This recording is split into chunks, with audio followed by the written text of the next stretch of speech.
Hi, it's Jo from the Backyard Vegan.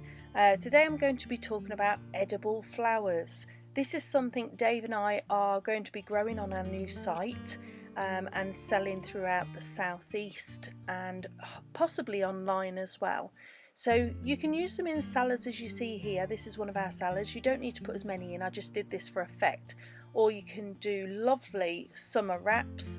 You could do tomatoes, you could sprinkle them on top as you see here, sauces and salads, again like we just had there. There's so many uses for them and they really brighten up your table. But today I'm going to talk about sugared edible flowers. They're fantastic to put onto cakes, etc. So you look at the flowers you like, make sure they're edible. There's plenty of books out there. If you're not sure, ask an expert. So any flower that is edible is fantastic for sugaring. So all we need literally is, now we're vegan, so chickpea water, can of chickpeas. You just drain the juice, that's all you do. Pop it into a small bowl, get yourself a little paintbrush. I mean, this is actually a makeup brush, it's very clean. And then some sugar, that's all you need to do sugared edible flowers. And they're beautiful when they're done. So let's have a look at how you do them. So I'm going to go through this for you. So choose a flower you'd like to do sugar paste on. As you can see, you can hold it by the stem. We're not going to eat the stem.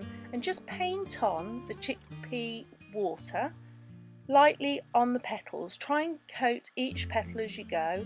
I mean, there are double petals here, so you need to really try and get through. You don't want too much, but you do want it covered so that it's fully immersed in the chickpea water.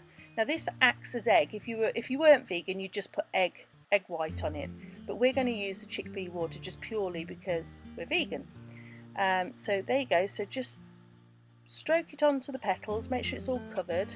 As I say, we're not going to eat the stem or the green area. So we're just using that today just to hold the petal in place. And then it's so easy. Look, just go around, make sure it's all covered.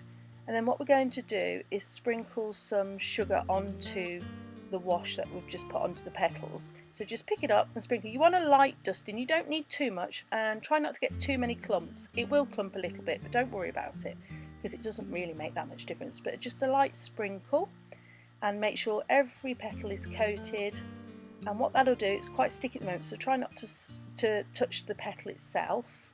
And it's all coated front and back, and then just pop it down and rest it on some grease-proof paper.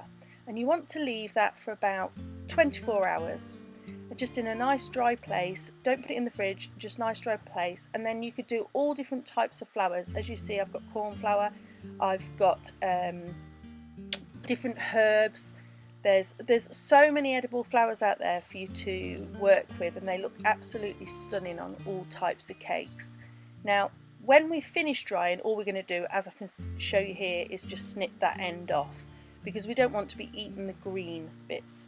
So here's some I did earlier, as the saying goes, and they sort of go crispy and sweet and sugary, and they're a great snack, and they taste really good, and every flower has its own unique flavour. So it's really worth trying different flowers and seeing what you like best, but they do look really pretty. Now I'm going to make some cookies. Oh, and while we're here, this little cutting board is my sister's, and she's designed them, and they will be for sale on Amazon very shortly, and they're for vegans basically. Well, anybody could have them, but they're really pretty, great as gifts. So as I say, I've made some cookie dough here, vegan cookie dough. I'm just going to roll it out, and we're going to cut out flower shapes for our cookies. So, you know, you've got to have flowers, haven't you? And I bought that out of Danone, that little cookie cutout, and I just place the flowers on, press them down into the dough. Some go a little bit dry, you've got to really watch them, but others are really good on there, and there you go. I think it was 15 minutes and they were done. They're really pretty. You've got friends coming around, they're so simple. Just a side note, those there are flowers that aren't sugared. If you want to put sugared onto your cookies or cakes, all you have to do is wait till they're cold and then put the sugared flowers on top. Thanks for watching, and please follow our journey.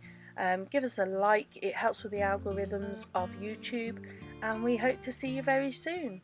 Thanks very much. Bye bye.